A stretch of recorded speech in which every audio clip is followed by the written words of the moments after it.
Hello everyone, my greetings to each one of you. This is the 9th session on determination of income and employment. In the previous session, you have understood the tabular presentation of the equilibrium by aggregate demand, aggregate supply approach. I am Poonam Vohra from Institute Economics Learning Center.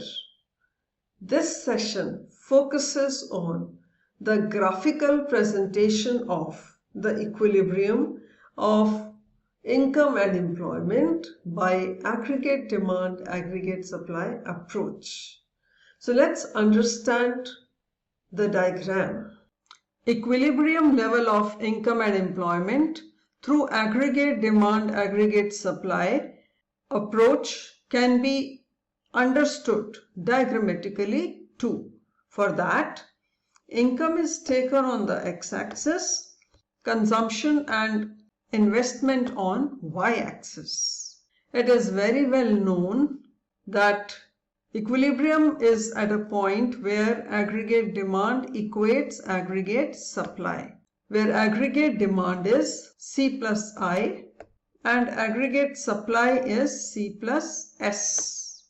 First thing to do is to make a 45-degree line or aggregate supply, which is written as C plus S, and it begins from origin. We have also understood about the consumption function, which begins from some positive value, as it shows at zero level of income consumption is positive and is autonomous consumption.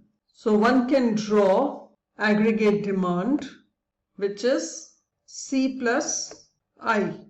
Aggregate demand or C plus I is parallel to the consumption function simply because the gap between these two is autonomous investment, which remains constant. All these aspects we have already understood as we discussed these in the previous sessions. So we go beyond this aspect now and observe that consumption function intersects aggregate supply or income at point R. So point R is then considered as break-even point because at this point whole of the income is consumed, or C is equal to Y. Equilibrium level is where aggregate demand equates aggregate supply, that is point E. Now before this point, one finds that aggregate demand is greater than aggregate supply, and this is represented by gap NG, which shows that there will be abnormal profits earned by the producers who will expand the level of production. The production level increases from OA till OF, and hence income also increases. So the equilibrium level and hence stability is restored. Beyond point E, one finds that aggregate demand is less than aggregate supply, equivalent to the gap of MK. In this situation, the economy will face recession. There will be unsold stock of goods. The producers will cut down the production and income level gets reduced from OB to OF and stability is reduced. To conclude, three observations are worth noting. One, that equilibrium can take place at less than full employment, which is at point E.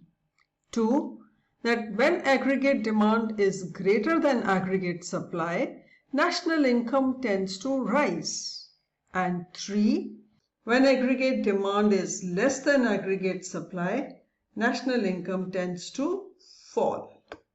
Now assess yourself and identify whether the following statement made is true or false. The statement is, output always increases when aggregate demand increases. Please check your answer.